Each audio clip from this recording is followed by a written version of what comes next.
Hey there, my lovely designers. Welcome to my channel. My name is Divya and I am on a journey to become a fashion designer. Since this is the first video on my channel, I want to talk a little bit about myself, who I am, what I do, and what I'm trying to do with this channel and what this channel is all about.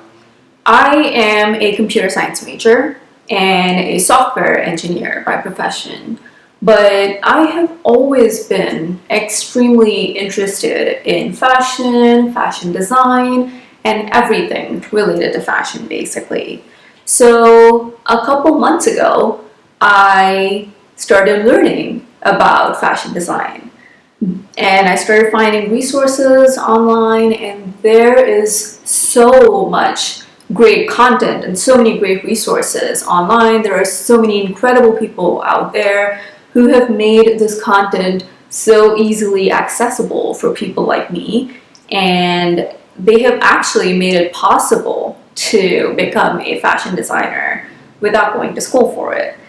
And that is the journey that I'm on. My goal is to become a fashion designer one day, and that gave me the idea for this channel. I thought it would be super cool and interesting to document my learning process and the learning journey, because I know that there are so many people out there who are like me and who want to learn about fashion design on their own. And so I thought this channel would be a relatable space for them, and also potentially a good collection of resources that I find myself to learn about these things. So if that sounds like something that you'd be interested in, or if you just want to watch and come along on my journey, please hit that subscribe button and we'll get started. For now, my first step is to be able to follow tutorials by YouTubers to create some simple clothes, eventually be able to create more complex clothes. Hopefully I'll get to the point where I won't even need tutorials anymore, and I would be able to look at a piece of clothing and be able to like reverse engineer and recreate that on my own without needing a tutorial. And then someday I would be able to like take a design and then turn it into reality. And also in parallel, I'm going to learn about the design process, the elements of design, and I will try to like illustrate designs, come up with designs, create some designs. And in the end, I'll be able to like put everything together to create an entire collection of clothes. For this video today, I'm going to be making a ruched backless top that you all might have seen all over the place on Instagram this past summer. It was really popular for a moment there. And I'm going to follow this video tutorial by Andie Andrada. I really hope I'm saying that right. If I'm not, please forgive me. And she has a video on this explaining the entire process, and she does an amazing job explaining everything with diagrams. I am going to link her video in the description, so please go check that video out. Let's get started. Okay, so we're starting off by making these shapes on paper because I'm just more comfortable that way. I'll then cut out the shapes from the paper and pin the paper to the fabric and then cut those pieces out from the fabric. So I'm just going to follow the measurements from Andie's video, and let's start off. So we're basically drawing a trapezoid shape.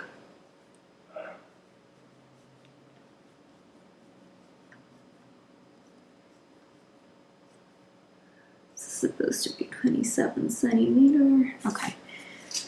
And the top is 46 centimeter.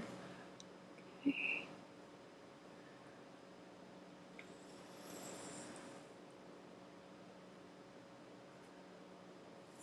Actually, I'm going to just draw half a trapezoid because I'm going to cut the fabric on the fold, and then I'll just open the fold to have a full trapezoid shape. So then the top would be 23 centimeters, which is this, and the bottom would be 26 centimeters.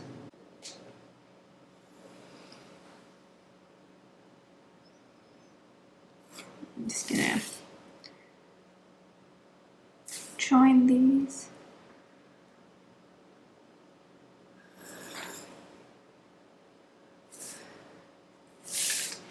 Okay, so that's our shape. This is gonna be on the fold of the fabric, and this is half a trapezoid. When I open the fabric, we'll have a full trapezoid. So this is the shape that we need. Now I'm gonna cut this.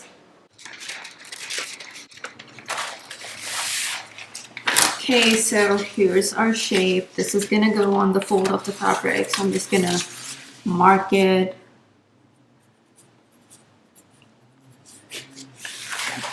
And now the next thing to do is to pin this on the fabric and then cut out our fabric pieces. So we're gonna cut out 2 pieces of fabric off the same shape, because one is gonna be the inner lining piece and then the other one is gonna be the outer piece of the fabric. So this is the fabric that I'm going to be using for my outer piece. I just have this champagne satin left over from a project that I did. So I'm going to be using this for the outer piece. And then I have a similar colored cotton fabric, which I'm going to be using for the lining. You can totally do the same fabric for both the layers. I'm just going to do it with different fabrics just because I have the different fabrics. Okay, so I'm going to fold and then pin this to the fabric. I folded the fabric over here and then I pinned the paper cutout onto the folded fabric. Now I'm going to use my fabric scissors to cut these pieces out.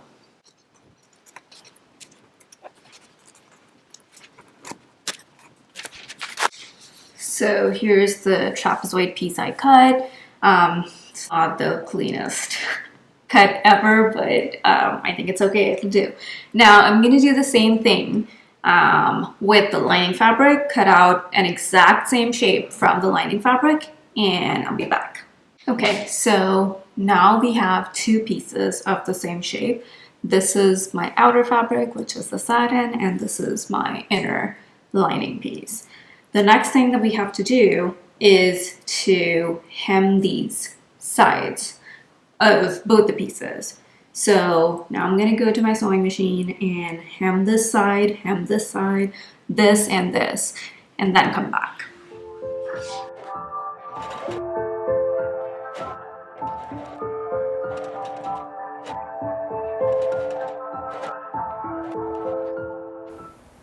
So here are all 4 of our sides hemmed and ironed flat.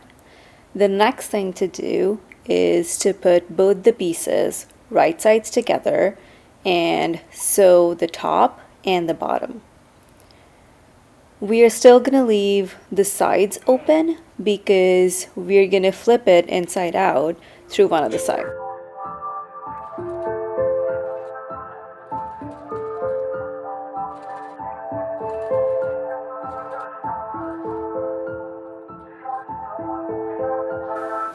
So here's what it looks like now. Both the pieces are sewed at the top and the bottom, and I flipped it inside out through one of the sides and ironed both of these seams nice and flat. The next thing to do now is to sew a couple channels for the strap to pass through. So we're going to do one at the top and one at the bottom. So we're going to do 2 parallel seams 1 inch apart at the top, and then 2 parallel seams 1 inch apart at the bottom.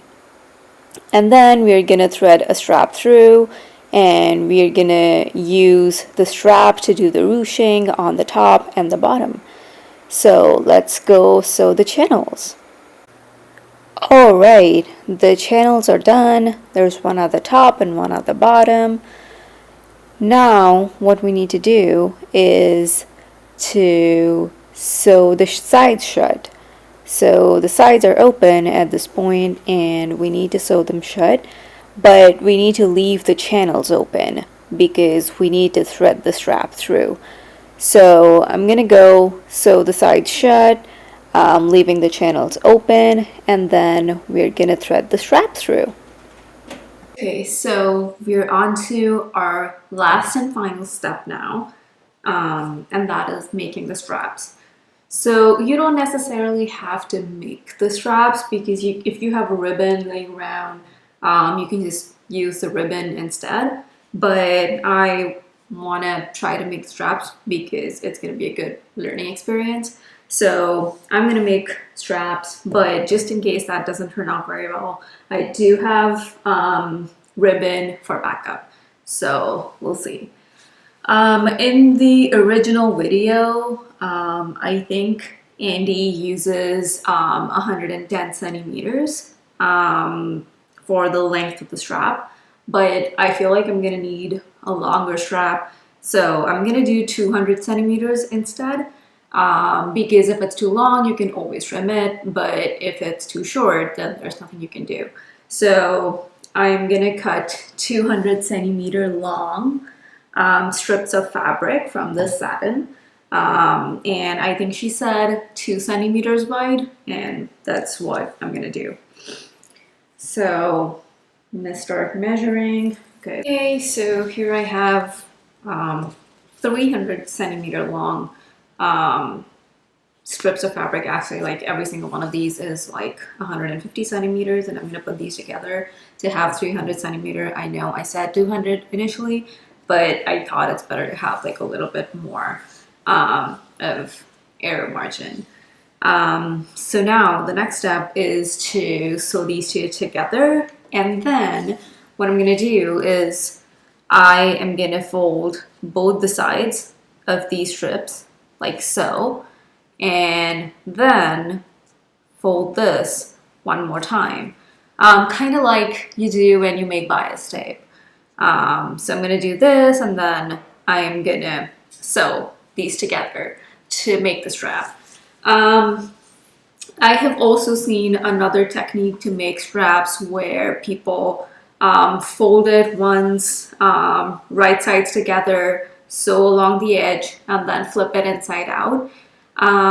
But I like Andie's technique better, so I'm gonna try that because I really don't want to be struggling with like flipping the strap, 300 centimeter long strap at this point.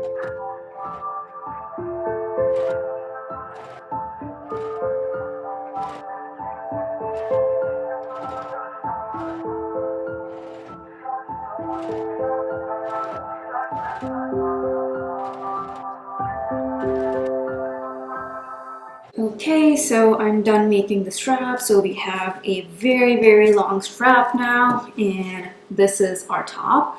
Now, all that is left is to take the strap and thread through these channels. So what we're gonna do is that we're gonna start threading through this top channel, this end over here. We're gonna go all the way through, then we're gonna loop around, go through this end, and channel through this bottom channel and have the strap come out here. So let's do that. I'm just going to use a safety pin to kind of wiggle the strap through the channel.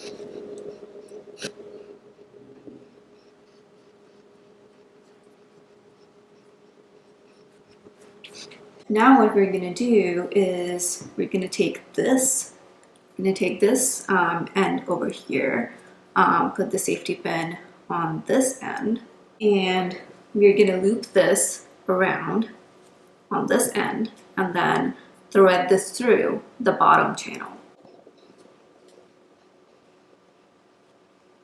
This is what it looks like now after putting the strap through. These loops over here, they go over your arms and your shoulders, and then these loose ends over here, they go around your back and tie in the back. You can pull these straps to do the ruching on both the top and the bottom. And yeah, I think this was a relatively easy top to make, and it looks pretty cute.